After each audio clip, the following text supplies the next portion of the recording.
So I just watched the new 2025 iteration of Superman, written and directed by James Gunn. And I have to admit, originally, I was not super excited for this.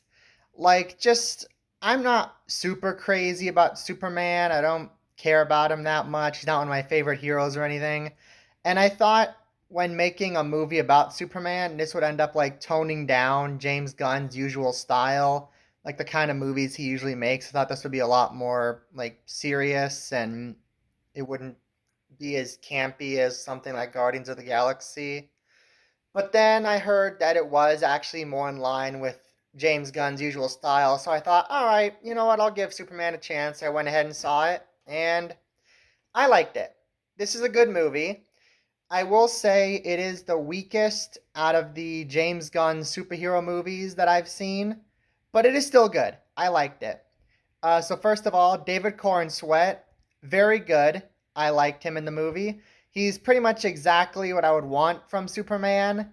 Like he just feels a lot more relatable than like other interpretations I've seen, which are more just kind of very they're more supposed to be role models than actually relatable. And this Superman I felt was very relatable, but still felt like a role model. It was a good mixture of the two. Nicholas Holt, I thought was good as Lex Luthor. Like, there's not a ton to him in terms of like complexity, but just the fact he was able to sell this simple, pure hatred of Superman, like, he did a very good job with that. So I thought he did good overall. Rachel Brosnahan as Lois Lane, she was good. I liked her as Lois Lane. The only thing is, I did not buy her and Clark's relationship very well. Like, it kind of felt more like they were like friends with different ideologies or even like kind of friendly rivals. I didn't really buy them as a couple, though, if I'm being honest. They just felt too different. I don't know. It just felt like a. I didn't really buy it, and any scenes where it was about them talking about their relationship, I didn't really get into. Rest of the cast, the actual standout of the film for me was Edie Gathegi. I'm sorry if I'm mispronouncing that. As Mr. Terrific, like he was great in that role. I'd never heard of Mr. Terrific before, but after seeing him in this, I can't wait to see him in another movie. I thought he was great here. Nathan Fillion as Guy Gardner. He did a good job. Good job, Nathan.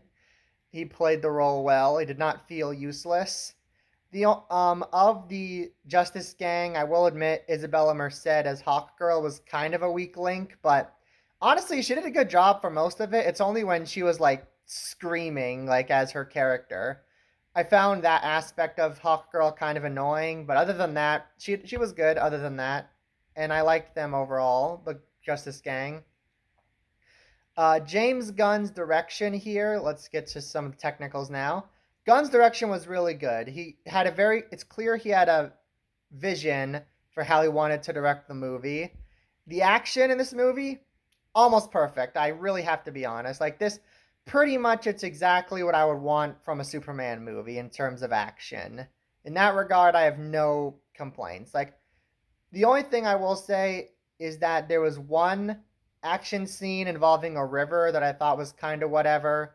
Like the environment was kind of bland. There wasn't anything super interesting happening in terms of the actual action itself, but still, for the most part, I loved the action here. I loved how many of them utilized the same one shot fisheye lens technique from that one hallway fight in Guardians 3. It was really good. The film here, in terms of the comedy, was mostly funny.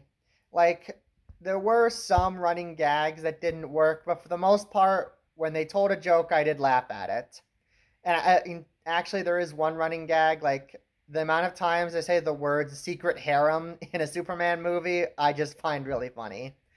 There is also a very funny, clear Tucker Carlson stand in. I thought it was really funny whenever he popped up. That was funny. Crypto was great. Like, yeah, and I just loved the way they used him. Honestly, I think a big reason I liked him so much is because he reminds me of like my newest dog, who is very much like Crypto, just making messes and like jumping around and causing trouble. Like that's my new dog, pretty much. I will say that Crypto was not utilized as much as you might think based on the trailer, but I still really like Crypto. I liked their inclusion in the movie. Neva Howell and Pruitt Taylor Vince. Again, sorry if I mispronounced any of those names. I thought they both did a really good job as Mom, Pa Kent. They weren't in the film a lot, but they worked with their limited screen time well, and I did feel a real connection between them. And that last scene with them, like at the end of the movie, really hit me hard. Like that was a great scene to end on. In terms of any complaints, Jimmy Olsen, like he was fine in the movie. I guess he wasn't bad, but I just thought it was weird that there was this running gag where women find him like really hot and they were really into him. Like I don't know, that felt kind of weird. I don't know. There was one Daily Planet reporter who I thought well, this person's inclusion doesn't really feel necessary.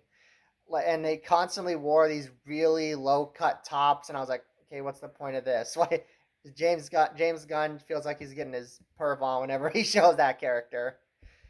There's a side villain in this movie. I believe their name is the Mechanic, and it's kind of whatever. Like there are some cool moments with the character, like the way they're able to use the nanotech on their body, but I didn't feel particularly attached to them in terms of like their personality or their struggles. I will say. And a couple more things I will say. Like, I'll just talk about some other things people complain about that I don't particularly have a problem with. Without going into spoilers, there is a controversial aspect of this movie involving Superman's biological parents. I have to be honest, that didn't really bother me. It worked well for the story, and I thought it served Superman's journey well.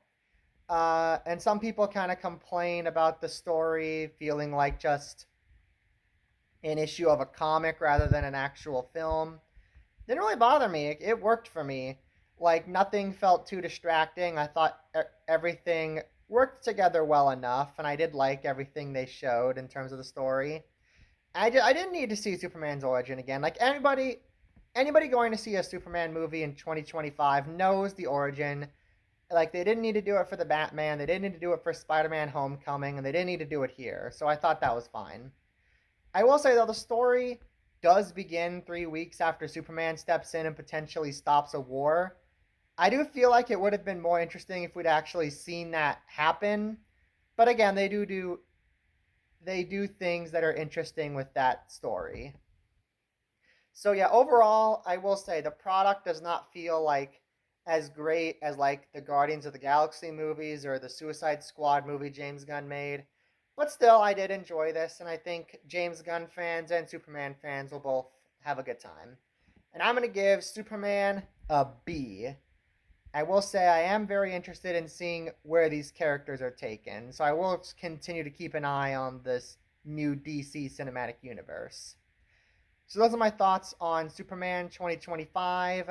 If you've seen the movie, let me know what you thought down in the comments below. Thank you so much for watching. Be sure to subscribe to see more reviews like this in the future. And on that note, I will see you next time. Have a great day.